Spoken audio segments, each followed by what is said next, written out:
fort fell on a Tuesday morning. By the time the last of the defenders had been killed, the Ottoman guns had been firing for 35 days. The four-pointed star-shaped structure that guarded the entrance to Malta's Grand Harbour was no longer recognizable as a fort. It was rubble scored by fire, its parapets blown apart, its ditches filled with the dead. The Ottoman soldiers who walked into it on the 23rd of June, 1565, were walking through something that had already been destroyed 3 times, over walls that had been broken, partially rebuilt, broken again, and finally abandoned by the last men standing in them. And yet it had taken 35 days. Mustafa Pasha, the commander of the Ottoman land forces, had received his engineer's assessment before the campaign began. Their estimate, based on careful reconnaissance of the island and professional analysis of the fortifications, was 3 days. 3 days to reduce Fort Saint Elmo, 3 days to open the harbour entrance and shelter the fleet. 3 days before the real siege, the assault on the main defensive positions could begin. It took 35. And in those 35 days, the Ottoman army lost somewhere between 4,000 and 6,000 most irreplaceable soldiers on the island. You probably already know how this ends. Malta held. The Ottoman fleet withdrew in September 1565 after nearly 4 months of siege, and the island passed into history as one of the most celebrated defensive stands of the 16th century. Voltaire, writing 2 centuries later, said that nothing was better known than the siege of Malta. It was, in his estimation, the defining military event of the age, the moment the Mediterranean's balance tilted back from an empire that had seemed unstoppable. But knowing the ending is not the same as understanding the mechanism. Most accounts of this siege spend their time on the defenders' heroism. That heroism was real, and it matters. What it does not fully explain is why an Ottoman force that outnumbered the garrison by at least 4 to 1, commanded by experienced and capable generals, backed by the most sophisticated siege engineering in the world, failed to take a rocky island that its own experts said they could reduce in days. The answer is not that the defenders were brave. They were. The answer is what happened on the other side of the walls. A command structure fractured before the fleet ever left Constantinople, a 3-day estimate that consumed a month and half an army, and the death of the one man who might have held the campaign together long enough to finish it. This is the story of how that happened, not the legend, the mechanism. Malta is 95 square miles of pale limestone in the middle of the Mediterranean. It has almost no rivers, limited arable land, and in the 16th century an annual rainfall that was barely enough to sustain the people who lived there. It sits approximately 60 miles south of Sicily and roughly 200 miles north of the Tunisian coast. In every direction the sea. In every direction the middle distance between one empire and another. It was not, by any reasonable standard, a desirable place to make a military headquarters. The Knights Hospitaller accepted it anyway. In 1530, after 7 years without a permanent home following their expulsion from Rhodes, the order received Malta from the Holy Roman Emperor Charles V. The terms were deliberately symbolic and slightly humiliating. The Knights would hold the island in exchange for 1 Maltese falcon delivered annually to the imperial viceroy in Sicily, and a solemn mass to be celebrated each year on All Saints' Day. Charles also required them to garrison the city of Tripoli in North Africa, which was considered a difficult and dangerous assignment they took on with reluctance. 1 falcon per year, for an island that would become the most heavily fortified position in the central Mediterranean. They came reluctantly. Many of the knights had spent the years since Rhodes clinging to the hope of recapturing their old base.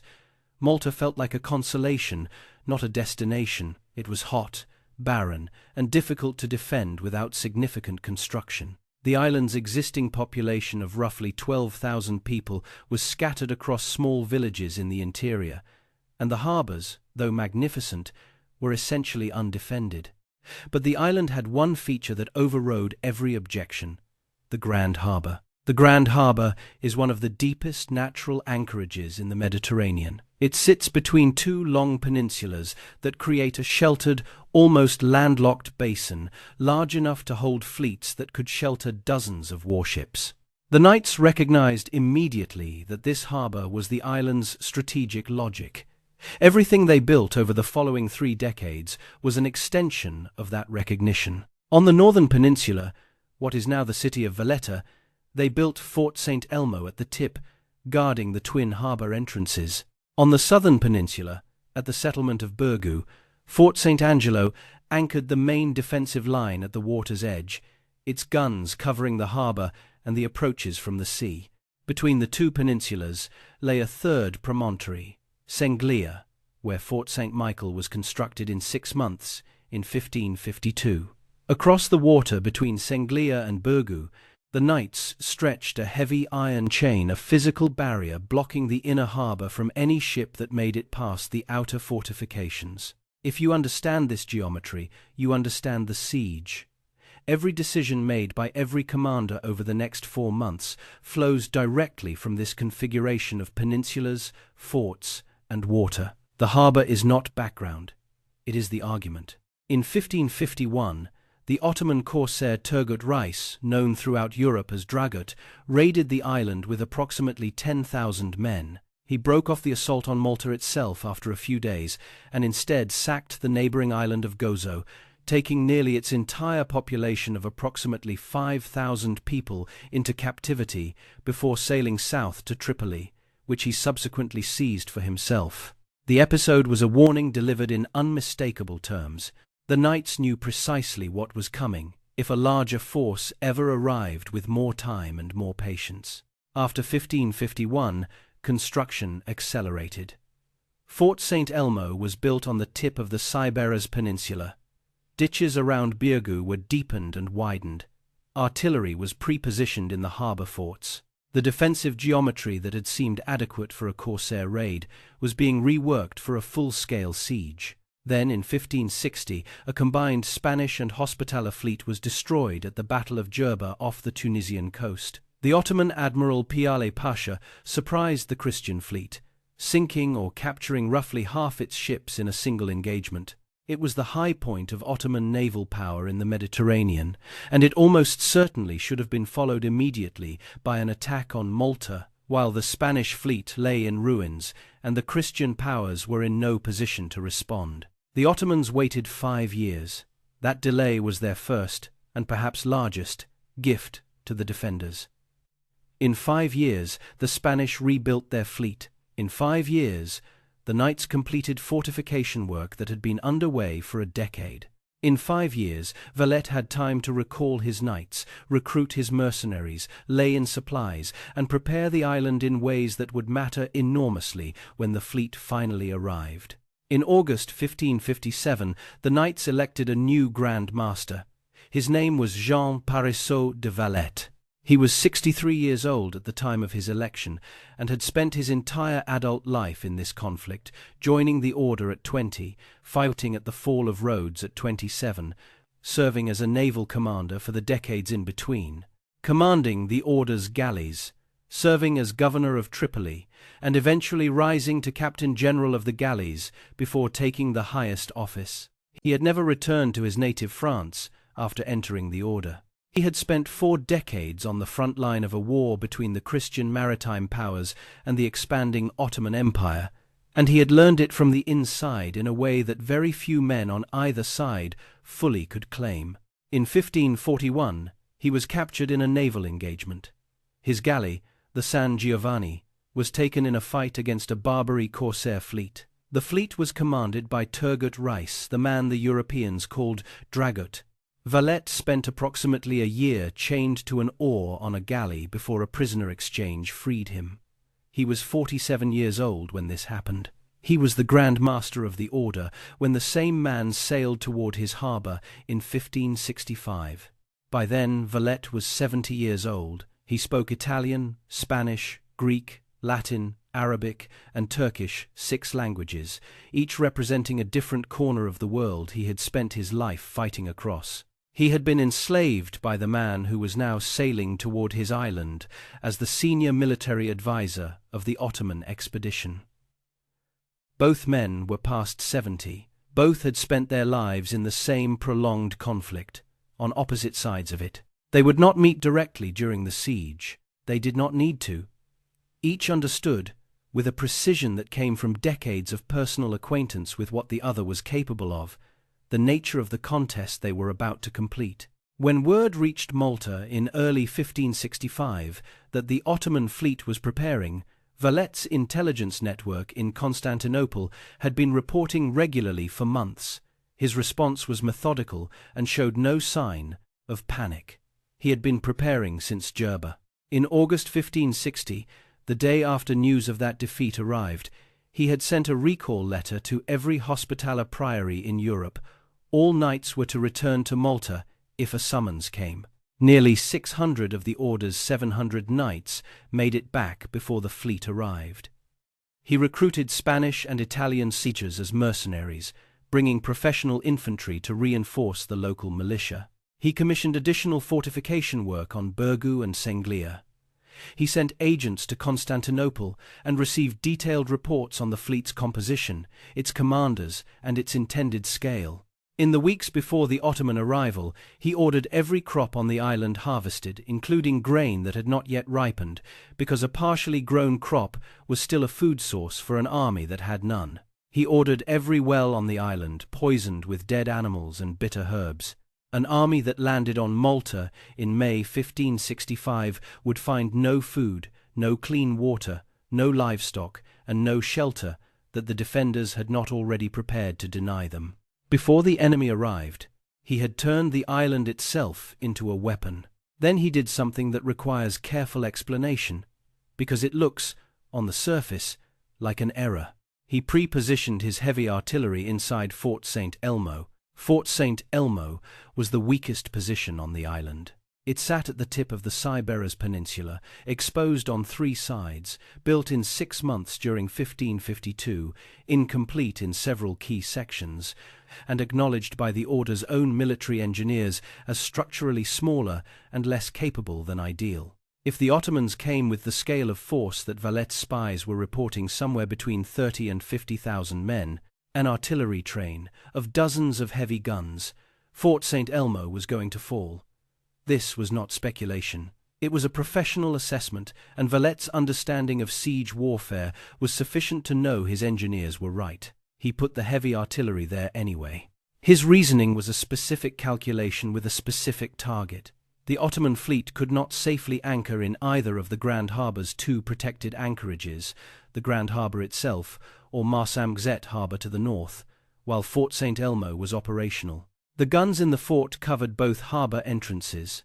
As long as the fort was functional, the fleet had to anchor in open water, exposed to the sirocco, the seasonal North African wind that could damage or destroy galleys caught without shelter.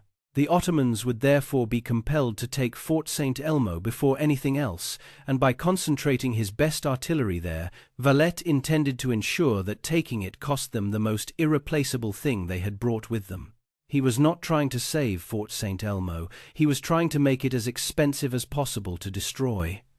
The garrison was not a defense force, it was a price-setting mechanism. Every man he sent into that fort was a man he was spending to buy days.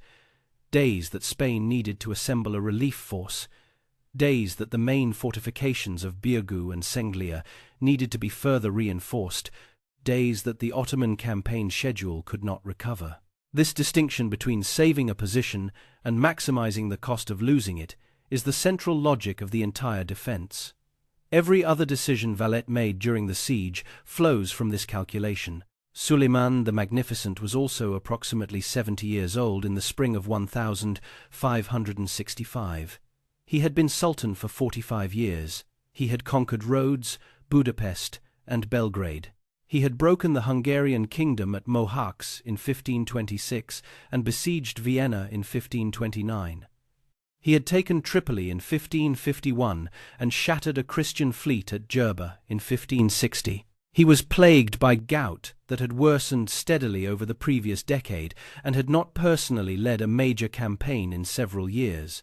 He had, in his long reign, remade the map of 3 continents. He was the most powerful ruler in the world, and he was old, and he was in pain, and he had unfinished business with a small island and the order that held it. The knights were a persistent irritation that had grown over decades into something he found personally insulting. In 1522, he had expelled them from Rhodes and, in an act of unusual mercy, permitted the survivors to sail away rather than being executed or enslaved. He had given the Knights Hospitaller their lives, and they had used them to establish a new base from which they continued raiding Ottoman shipping, taking Ottoman prisoners, and disrupting Ottoman commerce for the next 40 years. In mid-1564, a captain of the order named Romagas, the most formidable maritime commander in the Knights' service, captured several large Ottoman merchantmen in the eastern Mediterranean. Among the prisoners taken were the governor of Cairo, the governor of Alexandria, and a woman who had served as the personal nurse of Suleiman's own daughter. These were not random captives. These were the kind of people whose capture carried a message about who was still capable of reaching into the Ottoman world and taking what they wanted. By the end of 1564, Suleiman had resolved to destroy the Knights of Malta entirely. The fleet that sailed from Constantinople on the 22nd of March 1565 was by any measure one of the largest assembled in the Mediterranean in a generation. According to the detailed account written by the order's own historian, Giacomo Bosio, one of the earliest and most comprehensive chronicles of the siege, the fleet consisted of approximately 193 vessels, 131 galleys, 7 smaller galleys, called galleots, 4 of the large warships, known as galleasses, and the remainder transport vessels carrying supplies, horses, artillery, and the tens of thousands of soldiers packed into every available space. By the time the fleet reached Malta in May, the total force was somewhere between 30,000 and 40,000 men. Contemporary sources disagree significantly. Letters written during the siege by people inside the walls give figures ranging from 15,000 to 48,000, and modern historians continue to debate the exact number. What is not contested is the basic ratio. The defenders were outnumbered by at least 4 to 1, and in terms of professional military capacity, the mismatch was considerably larger than that raw ratio suggests. Among the Ottoman soldiers were approximately 6,000 janissaries. In 1565, the janissaries were the finest infantry in the world. They were professional soldiers in an era when almost nobody had a professional army. Men recruited young, trained for years, paid year-round, and drilled continuously in the skills of both siege warfare and open battle. They were armed with arquebuses, the most effective infantry firearm of the period. They were disciplined, experienced, and had served in campaigns from North Africa to Hungary to Persia. They were not mercenaries hired for a season. They were an institution, and their cohesion and training were the product of decades of deliberate imperial investment. Their presence on Malta was the campaign's single most decisive military asset. It would also, as events unfolded, become its single most decisive vulnerability. Command of this force was divided 3 ways, and the division was engineered into the expedition's structure before a single ship left the harbour at Constantinople. Mustafa Pasha led the land forces. His full title placed him as the 4th Vizier, and he carried the rank of Sirdar Field Commander for the expedition. He had served in the military for decades and had been present at the siege of Rhodes in 1522. He understood siege warfare, understood how to manage a large land army in the field, and expected to be in charge. He was experienced, methodical, and accustomed to the authority that comes with being the most senior land commander present. Piale Pasha commanded the fleet. He was the admiral who had engineered the victory at Jerba, and that victory had made him one of the most celebrated naval commanders in the Ottoman world. He was younger than Mustafa, but his prestige was substantial. His core responsibility, as he understood it, was protecting the fleet, the ships that had carried the army to Malta and would need to carry it home again. Without the fleet, there was no expedition and no way out. In any dispute between what the land campaign needed and what the fleet needed, Piale was going to prioritize the fleet. The third man was Turgut Reis Dragut. He arrived separately from Tripoli, with additional corsair galleys, in the weeks after the main fleet. His formal designation was advisor. His actual function was something considerably more important than that word suggests. He was the most experienced Mediterranean commander present on either side of the harbour, a man who had spent 40 years fighting in these waters, and who understood both the geography of Malta and the capabilities of the enemy in ways that neither Mustafa nor Piale could fully match. He had personally raided Malta in 1551. He knew the island's defences, its water sources, its terrain. He was approaching 80 years old, and he was the operational brain of the expedition. Suleiman had created a command structure that could only function if Dragut was present to mediate, advise, and manage the friction between the other two. Without him, Mustafa and Piale were two powerful men with incompatible priorities and no shared language for resolving their disagreements. The fleet arrived on the 18th of May 1565. What happened in the following 2 days was a single decision that would define the next 4 months. The Ottoman armada arrived at dawn on Friday, May 18. The sentries on the walls of Fort Saint Elmo and Fort Saint Angelo saw the fleet before it anchored a horizon full of sails, the largest naval force most of the men watching had ever seen in a single formation. The fleet spent the day sailing the length of the island's southern coast, apparently surveying the defences, before anchoring at Marsaxlokk Bay several miles east of the Grand Harbour. The first skirmishes broke out on May 19, when Ottoman forces began probing the outlying positions, and on May 20, or thereabouts, the command dispute that would define the campaign began. Mustafa Pasha's preferred plan was strategically coherent and, in retrospect, probably correct. Medina, the old medieval capital of Malta, sat at the centre of the island, on elevated ground. It was lightly defended, a handful of cavalry, a small garrison, and walls that had not been seriously reinforced in decades. Mustafa wanted to take Medina first, control the island's high ground and its remaining water sources, sever communication between the coastal fortifications, and then reduce Birgu and Senglia by land from above. Under this plan, Fort Saint Elmo would never need to be directly assaulted at all. The fort on the peninsula tip would become irrelevant once the island's interior was in Ottoman hands. Piale Pasha refused. His fleet was anchored in Marsaxlokk Bay open water, exposed to the Sirocco season that was approaching. He needed the fleet moved into a protected anchorage. The nearest and most suitable protected anchorage was Marsamxet Harbour, the sheltered bay immediately north of the Grand Harbour entrance. But the entrance to Marsamxet was guarded by Fort Saint Elmo. As long as the fort was operational, its guns covered the harbour entrance and made anchoring inside it hazardous. Piale would not move his fleet until Fort Saint Elmo was taken. Mustafa's plan was strategically defensible. Piale's concern was professionally legitimate. In the specific geography of Malta, these two positions were structurally irreconcilable. One of them had to give way. Piale had the stronger short-term argument. The fleet could not stay in open water indefinitely, and Mustafa relented. He was reportedly convinced that Fort Saint Elmo would take only a few days to reduce. His engineers, after their reconnaissance of the fortifications, had given their professional assessment. 3 days. The fort was small, its walls were thin, and it would be bombarded from Mount Siberas, the higher ground immediately behind it, at extremely close range. 3 days was not an unreasonable professional estimate for what the Ottoman artillery was about to attempt. Dragut arrived sometime in late May, sailing in from Tripoli with additional corsair reinforcements. He surveyed the ongoing siege, assessed the situation with the practiced eye of a man who had conducted or participated in dozens of such operations, and immediately identified the tactical problem that the main commanders had missed: the night ferry.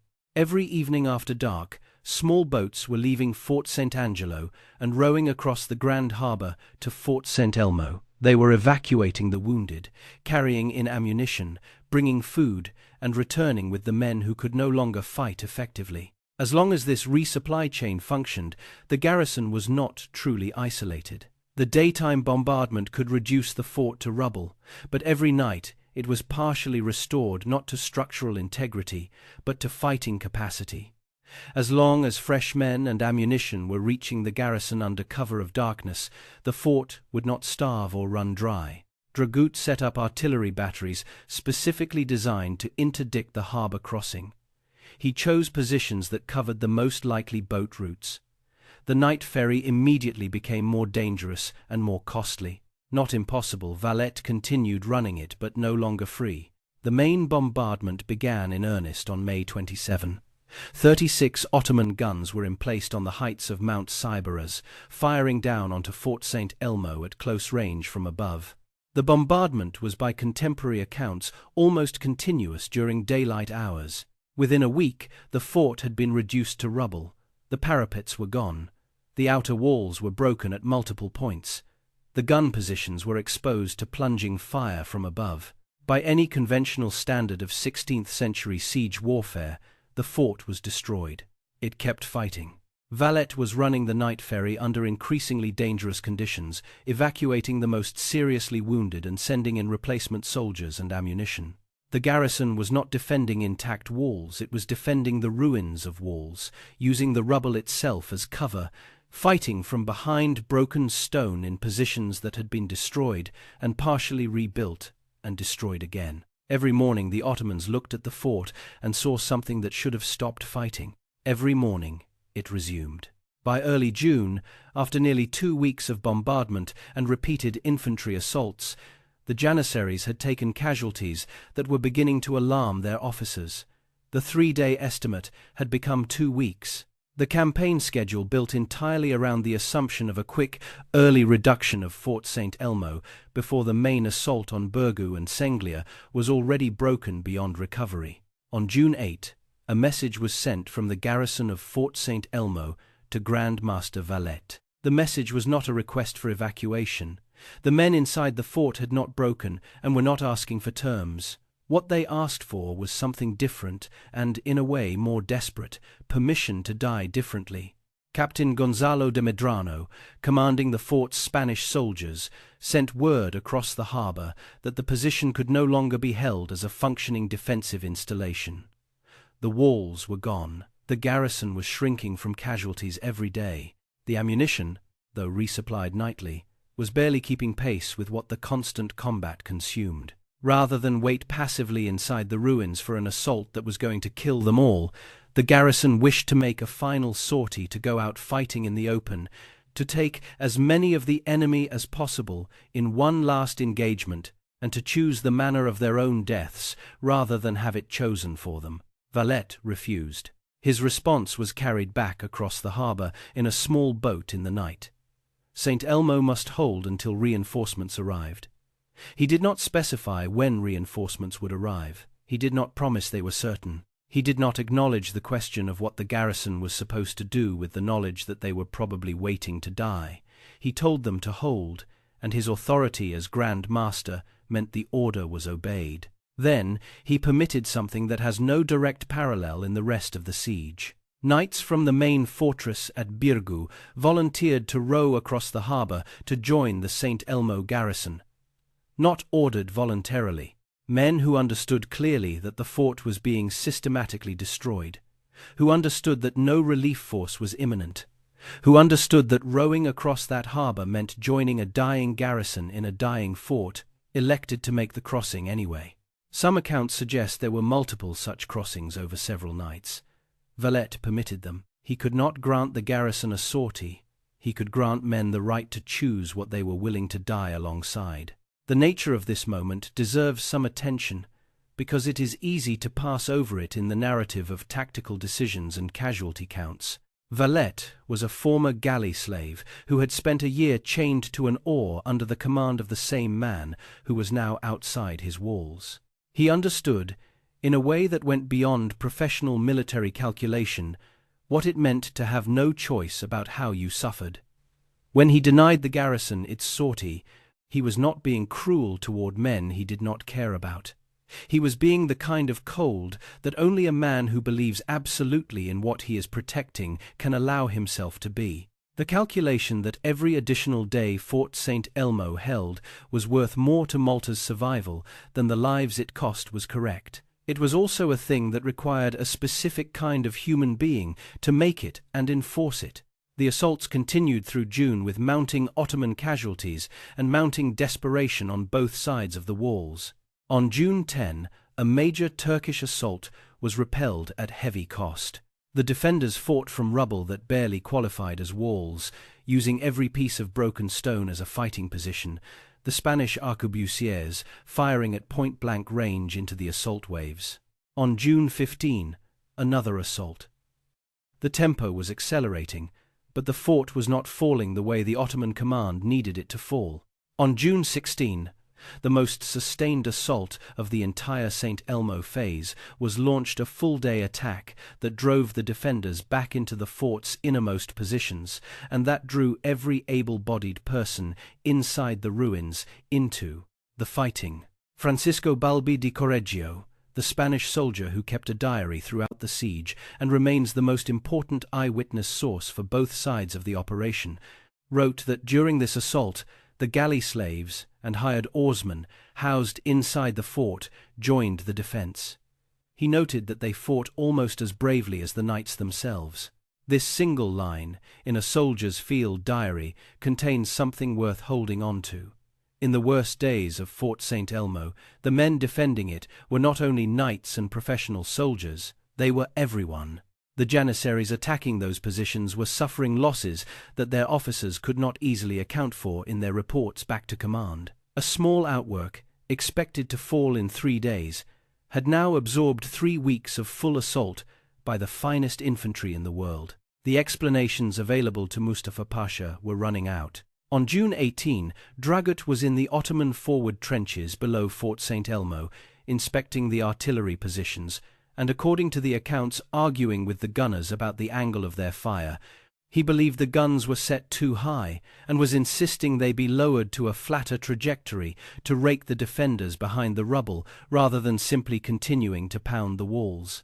The exact sequence of what killed him is disputed in the sources that recorded it, and the two versions that have survived are sufficiently different that neither can be confidently preferred. One account, preserved by the Order's historian Bosio, holds that a shot from Fort St. Angelo, fired across the harbour, struck the ground near the Ottoman trench and sent fragments of stone into the air. Another account holds that a misfired Ottoman cannon detached part of the trench wall. What is not disputed in any source is that a fragment stone or iron struck Dragut in the head.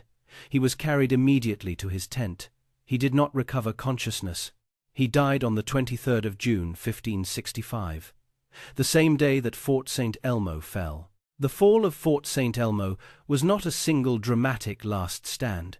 It was overrun in stages across the morning of June 23, the remaining garrison fighting from the rubble of positions that had been destroyed days earlier, the janissaries and other Ottoman assault troops pouring through breaches in walls that no longer really constituted barriers. When it was over, more than 1,500 defenders were dead. 9 knights who had been captured by corsairs at an earlier point in the siege were spared. A small number of Maltese soldiers managed to swim the harbour under cover of the confusion, reaching the safety of Fort Saint Angelo in the darkness. The price the Ottomans had paid was somewhere between 4,000 and 6,000 soldiers killed. Modern historians debate the precise figure, with estimates drawn from different contemporary sources varying considerably, including by most accounts approximately half of the Janissary Corps that had arrived in May. More than 30 days of operational schedule had been consumed. The Spanish relief force that Valette had been promised was now weeks closer to Malta than it had been when the siege of Fort Saint Elmo began, which meant, in practical terms, that Mustafa had fewer weeks remaining in which to complete the campaign before a significant Christian force could intervene. Reports from the period, some confirmed in chronicles, some possibly embellished by later writers who found the moment too good to resist, describe Mustafa Pasha surveying the ruins of Fort Saint Elmo on the afternoon of June 23 and asking, in effect, The question that should have been asked before the first gun was pointed at the fort. If so small and weak a position had cost so much, what would the massive, well-armed, properly garrisoned Fort Saint Angelo cost him? He was about to find out.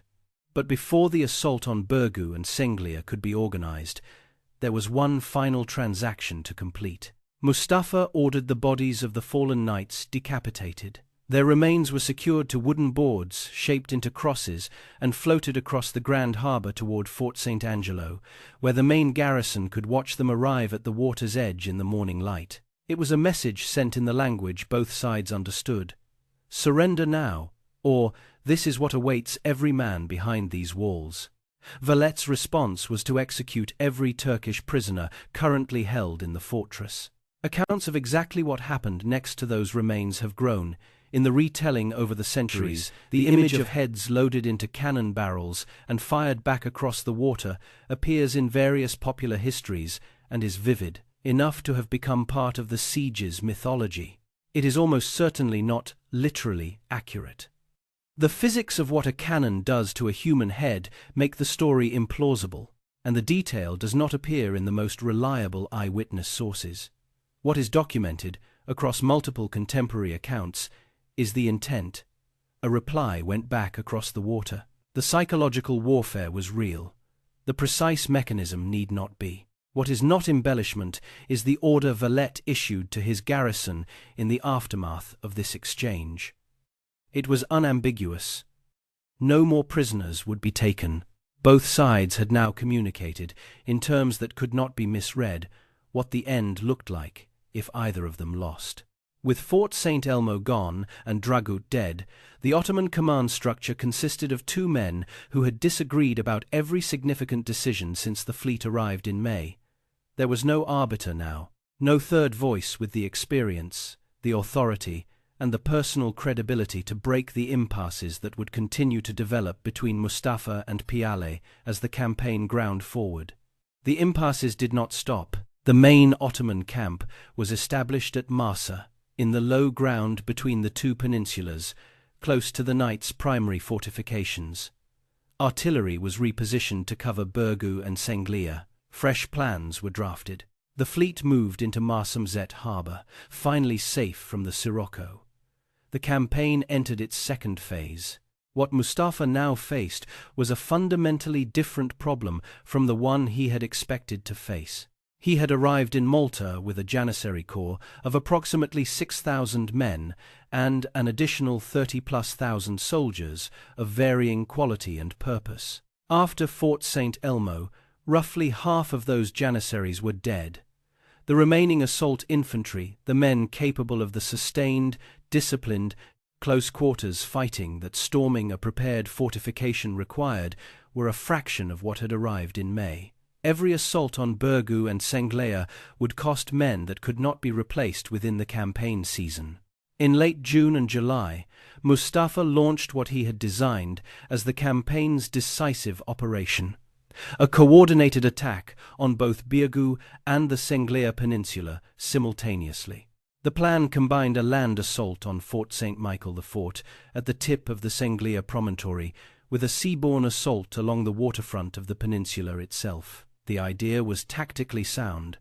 If both attacks struck at the same moment, the defenders would be unable to reinforce either direction without weakening the other, and Fort St. Angelo's guns could not support both positions at once. The seaborne element ran into an obstacle that nobody in the Ottoman camp had known existed. Valette had ordered a row of sharpened stakes driven into the seabed along the Senglia waterfront, their tips positioned just below the surface, invisible to approaching boats. The Ottoman landing craft hit them, capsized, or were simply stopped before their troops could make shore. In the water around the submerged stakes, Maltese swimmers fought Ottoman swimmers with knives below the surface of the harbour, in the murk, while the battle between artillery and musketry burned above them. This detail, small in any summary, carries a specific weight. The defence of Malta included hand-to-hand combat underwater, by men fighting for their homes with whatever they had. The land assault on Fort St. Michael was repelled with heavy casualties. The Ottomans attempted to counter the defensive advantages of the harbour with engineering.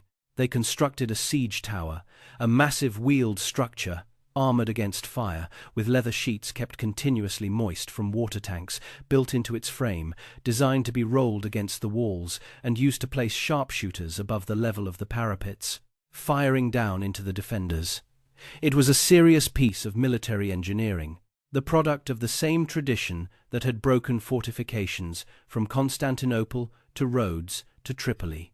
Maltese masons had left what appeared from the outside to be a section of intact wall. Behind this facade, they had quietly positioned a cannon, its barrel loaded with chain shot 2 iron balls connected by a length of chain, designed to spin and shred anything in its path. The outer masonry concealed the cannon from observation. The defenders waited until Ottoman soldiers had climbed into position inside the tower and the structure had been maneuvered into range. Then they fired through the false wall. The tower was destroyed with the men who had taken positions in it. These moments, the underwater palisade, the submerged knife fights, the concealed cannon, the false wall accumulate into a picture that is easy to miss if you approach the siege purely as a story about the Knights Hospitaller against the Ottoman Empire. The defense of Malta was not being conducted solely by a military order. The Maltese civilian population, the militia, the craftsmen, the masons who had thought to hide a gun inside their own walls, the women who carried stones for repairs at night, the swimmers who entered the harbour in the dark to fight Ottoman combat divers were full participants in this defence. They had not chosen to be on a fortified island when the Ottoman fleet arrived. They had no choice about being there. They fought for their lives and their island with everything they could improvise, and the accounts that survive give them considerably less credit than the institutions they were fighting alongside. Through July and into August, the Ottoman bombardment was nearly continuous. Contemporary accounts describe it as one of the most sustained artillery campaigns the Western Mediterranean had witnessed. The walls of Birgu and Senglia were being methodically reduced, section by section, battery by battery. The garrison was contracting around a shrinking perimeter. Men who had been defending the outer walls in June were defending interior positions by August. The knights still alive in August were a fraction of the 600 who had returned to Malta in 1565, and the relief from Sicily had not arrived. Valette had been writing to Philip II of Spain since before the fleet sailed. He had been writing to Pope Pius IV. He had been writing to Don Garcia de Toledo, the Viceroy of Sicily, who was in Syracuse assembling a relief force and who had been promising for weeks and then months to sail. The letters Valette sent from inside the siege document, with increasing urgency, the state of the garrison, over 300 knights dead by midsummer, the perimeter shrinking, the supply situation worsening, the men increasingly aware that the schedule they had been given was not being met. Garcia de Toledo had genuine logistical difficulties.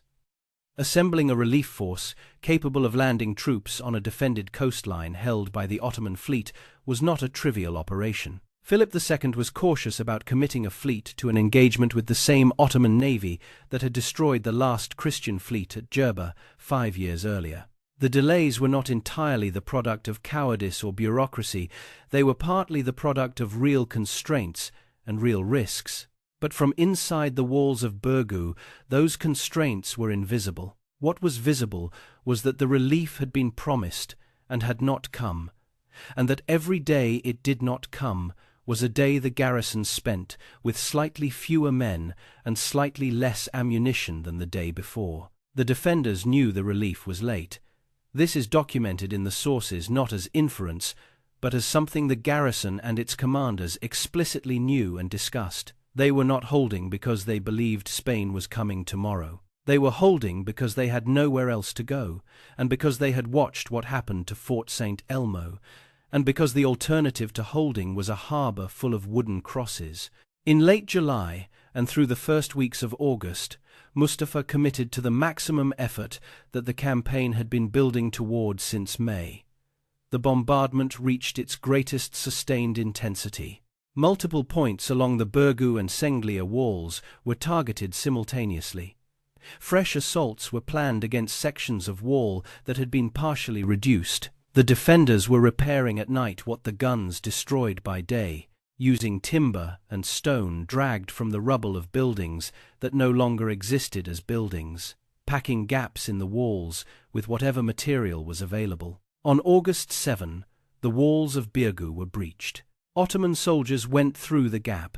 This is not a near miss constructed after the fact for narrative purposes. Multiple sources confirm it. There was a breach, and Ottoman troops entered through it, and for a period of time the main defensive position of the entire siege had been penetrated.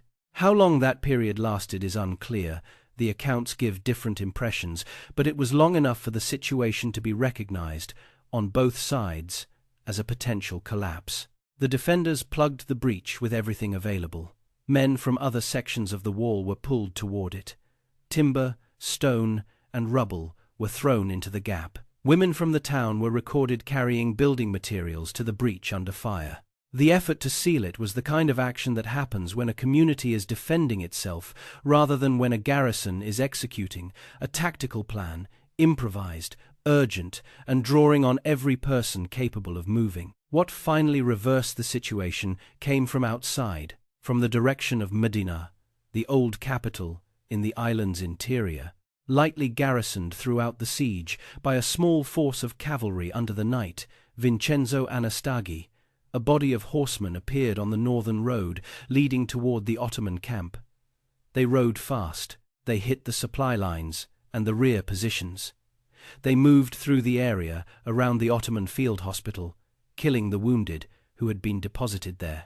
They created noise and dust and the impression of a force considerably larger than 50 men. The Ottoman soldiers in the camp who saw them approaching did not count them carefully. They saw what they had been dreading and half expecting for 3 months. The first sign that the Grande Soccorso, the Spanish relief force from Sicily, had finally arrived. In a camp of exhausted men who had been besieging a position they were never supposed to be besieging for this long, who had lost Dragut, who were fighting under 2 commanders who despised each other, who had watched their Janissary Corps half destroyed at a fort that was supposed to fall in 3 days, in that camp. On that day, the sight of cavalry riding from the north translated immediately into the one interpretation they most feared. Mustafa ordered a retreat from the breach. The assault that had penetrated the main defensive walls of the siege, the assault that, had it held its position, might have ended. Everything was reversed by 50 horsemen conducting a raid that posed no serious military threat to an army of tens of thousands. The precision of this moment is worth holding. The Ottoman army on August 7 was not simply numerically reduced. It had been in the field for nearly 3 months, in the heat of a Mediterranean summer, on an island that Valette had stripped of food and poisoned of water. Disease would have been moving through the camp for weeks.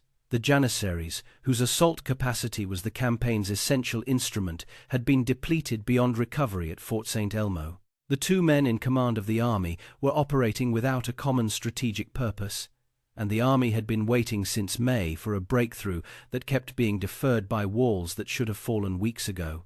What 50 horsemen revealed was that the Ottoman army had exhausted whatever remained of its psychological reserves. A force that believed it could still win this campaign would not have retreated from a breakthrough at the sight of a detachment 1/500th its size. Mustafa's soldiers retreated from the breach in Birgu's wall because they were at the precise breaking point, weeks in the making, where anything that suggested the game had changed could be misread as meaning the game was over. Anastaghi turned his men back toward Medina. The breach was sealed. The siege continued. But both sides understood, in the days that followed, that the campaign had entered a different phase, not the phase of assault and resistance, but the phase of attrition and waiting. Through the last days of August and into the first week of September, the Ottoman bombardment continued, but the large, coordinated assaults stopped. The army was still in the field, still maintaining positions, still firing guns, but the operational energy that had characterized the assault phases was gone. What remained was the motion of an exhausted machine still moving, because stopping required a decision that neither Mustafa nor Piale was capable of making alone. The Grande Soccorso Don Garcia de Toledo's relief force landed at Gozo on the night of September 6. They crossed to Malta on September 7. The force numbered somewhere between 8,000 and 9,000 soldiers, fresh from Sicily, and they landed in darkness and in silence, moving without announcement. On September 8, the feast day of the Nativity of the Virgin, the Ottoman trenches around Birgu and Senglia were found empty. Mustafa had ordered the withdrawal. The surviving Ottoman forces moved toward the coast and their boats. What happened in that withdrawal was not an orderly military evacuation. It was a retreat under pressure from a garrison and a relief force that closed on the retreating columns as they moved. Multiple accounts suggest that less than half of the original Ottoman expedition successfully boarded the ships and returned to sea. The remainder were dead, killed in combat across 4 months, dead of disease in the summer heat, or killed in the retreat itself, as the men who had survived the siege spent what was left of their capacity pursuing the men who had tried to end them. The historian Victor Malia Milanese, in a careful reassessment of the siege written from Maltese academic sources, observed that when the relief arrived, both besiegers and besieged had, in fact, reached the same pitch of exhaustion. This observation carries more weight than it initially appears to. The Grande Soccorso did not arrive to defeat an Ottoman army at full strength and drive it from the field. It arrived at the moment the Ottoman command had already concluded, privately, that the campaign could not be won in 1565. The relief did not force the withdrawal. It confirmed that the withdrawal had already been decided. The siege of Malta was not saved in a last-minute rescue. It was survived day by day, breach by breach, night crossing by night crossing, over 4 months of attrition that slowly consumed the Ottoman expedition's capacity to continue until there was nothing left of it that could be spent. The relief was the confirmation of that exhaustion, not its cause. On September 9, not a single Ottoman soldier remained in the trenches around Birgu and Senglia. On September 10, Maltese civilians walked across ground that had been a battlefield since May. The devastation was thorough. The settlements of Birgu and Senglia had been shelled for months. Fort Saint Elmo was a hollow ruin. The landscape around the harbour was a mixture of rubble, abandoned siege works, and the accumulated waste of 2 armies that had occupied the same ground all summer. The smell, described in contemporary accounts, was of what happens to the dead after months in a Mediterranean summer. The numbers, stated plainly, are staggering. Ottoman losses were somewhere between 20,000 and 30,000 men dead, killed in combat across 4 months, or killed by the disease, heat, and the consequences of the poisoned water supply that Valette had prepared before the fleet arrived. The sources give figures across a wide range, from 25,000 to 35,000, and the precision is impossible to confirm. The broad magnitude is consistent. One of the most powerful military expeditions the Ottoman Empire had mounted against a Christian target in the 16th century had lost the equivalent of a substantial field army on an island that its commanders had expected to take in days. The defenders lost at least 2,500 confirmed dead among the garrison. The Maltese civilian casualties are harder to count. They are also less carefully documented in the chronicles and histories that made the siege famous, because the chronicles and histories were largely written by and for the institutions, the order, the Spanish crown, the papacy that had the most interest in recording the role of their own people. The Maltese, who fought underwater with knives, who carried stones to the breach at night, who had lived on this island for generations before the knights arrived, and who had no choice about being there. When the Ottoman fleet came, they appear at the margins of the accounts. Some estimates suggest the island lost a significant portion of its civilian population. The precise number is uncertain. What is certain is that they were there, that they fought, and that the histories they received in return were mostly other people's. Birgu was essentially destroyed.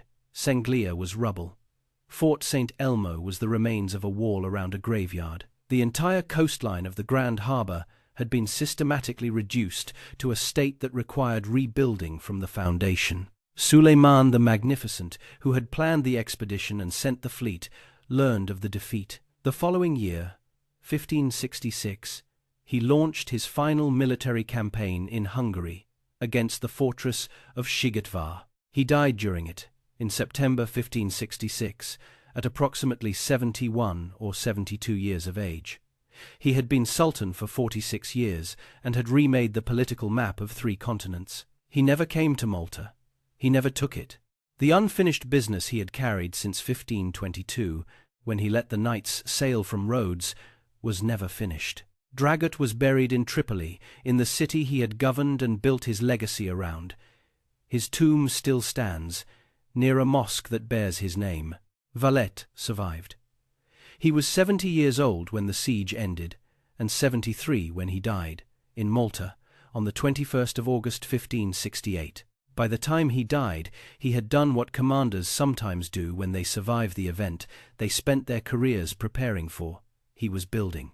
On the 28th of March, 1566, less than 7 months after the last Ottoman soldier left the island, Valette laid the first stone of a new city on the Siberas Peninsula, the same hill from which the Ottoman artillery had bombarded Fort Saint Elmo for 35 days, the same ground on which the 36 guns of Mount Siberas had reduced a fort to rubble and cost 6,000 men to take.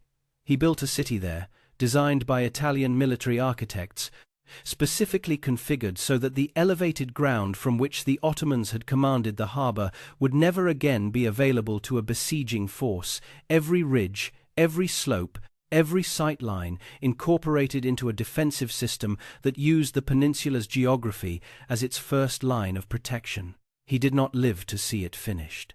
He died 3 years after laying the foundation stone, and the city was still under active construction when he was buried in what was then the Church of Our Lady of Victories, the first church completed in the new city, built on the site where he had placed the first stone. The city was named Valletta. It is still the capital of Malta. It is still there. The Ottomans were not finished in the Mediterranean after 1565. The claims sometimes made that Malta saved Western civilization, that the siege ended Ottoman expansion permanently, that 1565 was the decisive turning point, after which Ottoman power began its long decline, are claims the history does not fully support. The Ottomans took Cyprus in 1570. They besieged and took Famagusta in 1571 after a defense that lasted almost a year. They remained a serious Mediterranean naval force for decades after the siege. The confidence those claims require exceeds what the evidence provides.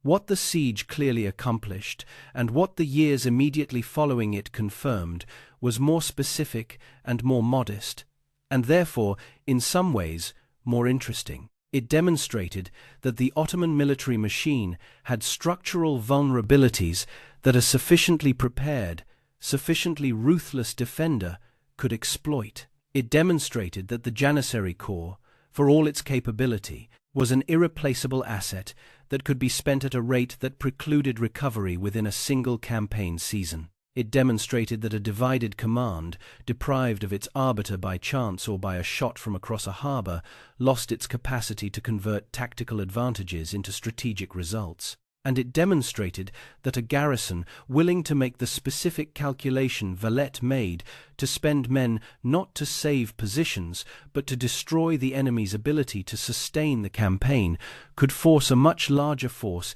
into an unrecoverable schedule. That demonstration mattered enormously to the men who formed the Holy League that fought at Lepanto in October 1571. It mattered to the European powers that had watched Jerba in 1560 and concluded the sea was already lost. The psychological dimension of what Malta proved, that the Ottomans could be stopped, that their command could fail, that their army could be made to pay more than it could afford, was worth more than the specific tactical outcome of any single engagement. But the demonstration was not free. It cost everyone inside Fort Saint Elmo, including the men who rode there voluntarily in the dark because their Grand Master refused to allow them a different kind of death. It cost the 1,500 who died waiting for a relief that arrived 3 months after they needed it. It cost the Maltese who fought for their island alongside an order that had been given it in exchange for a bird, and who appear in the histories of the siege largely as unnamed crowds who carried stones. Whether Valette's calculation was right, whether the month of Fort Saint Elmo justified its cost, whether the decision to deny the garrison its sortie was the correct one, is not a question the historical record answers with any cleanness. What it records is that the calculation worked, that Malta held, that Valette was correct about what the garrison was worth and what it would cost the Ottomans to take it. The weight of being correct in that specific way is something the sources document less carefully. Two old men who had been on opposite sides of a galley oar in different years, both died within 3 years of the siege that defined them. One is buried in Tripoli, in the city he made his own. One is buried in the city he built on the ruins of the thing that killed his garrison and preserved his island. The harbor between those two cities is still the Mediterranean. The ships that move through it now carry different cargoes and different flags. The water has no memory of what floated on it in June and July and August of 1565. The fort still stands. The city still stands. The date is still observed, September 8, every year. If you have a question about which single decision most shaped the outcome of this siege, Mustafa's choice to attack Fort Saint Elmo instead of Medina, or Valette's refusal to grant the garrison its final sortie, or something else entirely, leave it below. There is no clean answer, but it is a genuine question, and the arguments in every direction are worth making.